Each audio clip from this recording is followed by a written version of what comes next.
Have you guys ever wanted to watch anime with me? Well, now you guys can. We watch all type of anime and we do it on a nightly basis. All you guys have to do is follow me on Twitch and click the link in the description to join the Discord. With that out of the way, let's get into the intro. I think we can all say that Zoro and Luffy were equal in terms of strength during the pre-time skip. I think the best example of showing that, well, one, it was, I believe, in a data book. I'll have it on the screen, but I think the best example is when Zoro and Luffy had a combined attack with the Aqua Laguna using a 300-pound cannon. I think we can all agree on that. And I swear to you guys, before chapter 1009, probably when I was on the Dressrosa arc, I said it. I believe, and I still do to this day, you can't convince me otherwise, that Zoro was stronger than Luffy out of the time skip. You just can't convince me.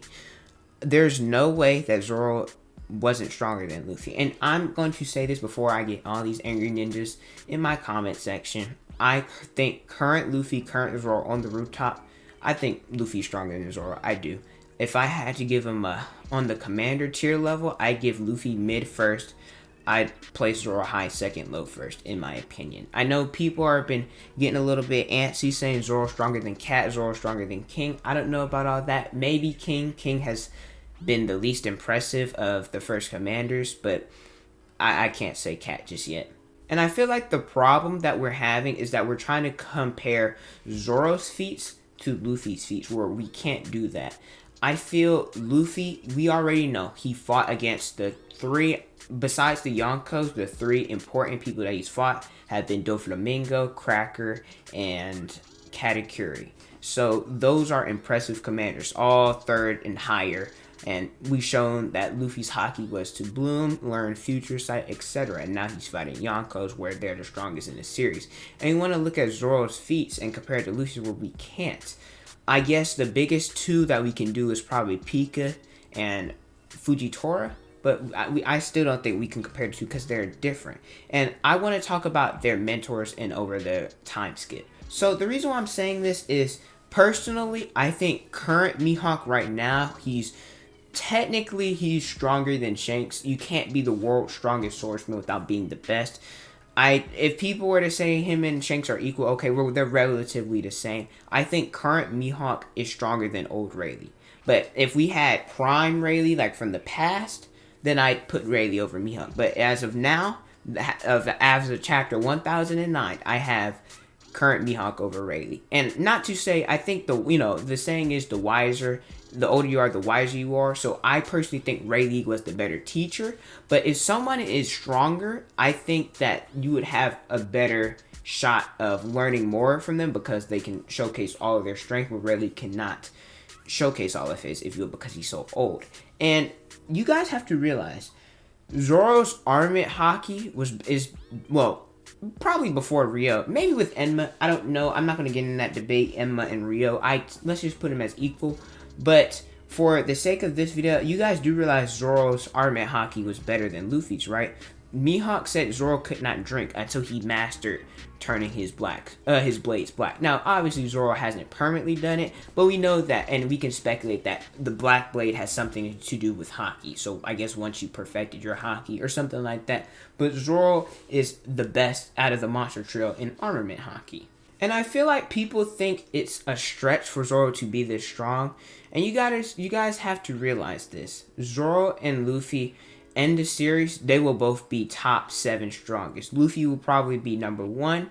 Then we have probably Teach, maybe Kobe, Akainu, Sabo. And then Zoro's going to be right there. He has to be. When we look at in terms of story, we pretty much have about 3 arcs left. After Wano, we have Elbaf, we have Raftel, whatever you guys want to call it, and we have the final war. So Zoro has to be this strong. And I feel like people say Zoro's out of nowhere, but think of it this way. Luffy doesn't train unless he has to, and Zoro trains because he wants to. What do I mean by that? Luffy only trains when he feels threatened or he cannot defeat an opponent. He didn't unlock gears, or we never saw Luffy train until after he lost to Aokiji and CP9. Then after Luffy noticed he was weak in Marineford, that's when he decided to do 2-year time skip. And then when he lost to Kaido well, that's when he started training with Ryo. And when we look at Zoro, this is what he does. He eats, he sleeps, he trains. He is always seen as training. When people on the ship are doing nonchalant activities, they're minding their own business, we see this ninja Zoro is always striving and attaining to get stronger. And I feel like people overlook that a little bit. And this is kind of where I want to bring up other swordsmen. Specifically, well, I guess all the top 8, 9-ish swordsmen. And in Fujitora, I feel like first I want to compare Zoro and Mihawk, because I feel like people still believe that Mihawk is some on this pedestal when he's not. Okay, yes, he is the strongest swordsman. Let me specify that. But I feel like people are giving him a little bit too much credit, and maybe they're underrating Zoro in this situation. A 100% healthy, maxed out Ashura Zoro is not losing to Mihawk using just a butter knife. Now, granted, he still is losing to Mihawk, but I feel like it's closer than what people think. I personally think minimum, Mihawk's going to have to use at least 50% of his strength. Where maximum, I dare say he'd probably have to go about 70%. I don't think it's that big of a stretch you guys are making it out to be. If Zoro were to send 1,080 pound caliber Phoenix, Mihawk is going to get pushed back a little bit. Let's think of it this way. Alright, when we look at Fujitora is an admiral. He is top tier. He's strong. Probably one of the top 10, 15 strongest characters in the series right now. And so what Zoro was able to do under his gravity pressure, he was able to push Zoro. Well, he was able to push Fujitora back in Dressrosa with a flying slash, probably the 1,080 pound caliber Phoenix, where Fujitora, I don't remember exactly, I think he said he's a beast, he's a monster, something along those lines. I'll have it on the screen for you guys. I don't want to actually quote what he said because I don't remember it like that. And for Zoro to do that to somebody, an admiral, who I'd say there's only a few swordsmen stronger than him, probably Shanks and Mihawk. That's about it. That just shows how impressive Zoro is, and we don't really pay attention to that. And then when we want to compare other swordsmen, let's look at it on a tier list. We have Shanks and Mihawk. They're probably on a tier on their own. Then we have, I'd say, probably Fujitora and Kazuki Oden. I think Fujitora might be a little bit stronger, but I think Oden's up there as well. And then after that, we probably have Vista and Ryuma on that tier. Well, the next tier. And then I'd say we have King, Shiryu, and Zoro. What has Zoro not done to consider him up there? I made a video about, is Zoro already a legend? I'll leave that in the description. But Ryuma cut a dragon and he became the god of the sword, a legend. But Zoro cut a dragon and nobody talks about it. Nobody said anything like that. We saw Mihawk on Marineford cut ice. The big old ice cube, ice mountain, whatever you guys want to call it. We saw that. We saw Law at Punk Hazard. And we saw Zoro cut Pika the size of a town, sending him his momentum upward. I don't think you guys realize him cutting it was impressive alone, but him sending Pika upward was even more impressive. And maybe it's because Luffy's the MC, I don't know. But I don't know why we can't have the conversation of Zoro being stronger than Luffy post time skip, just because Luffy has shown more and Zoro hasn't. Like I said, this ninja at Enies Lobby, Sanji learned the Diable Jambe. Luffy learned gears. Zoro, he learned Ashura.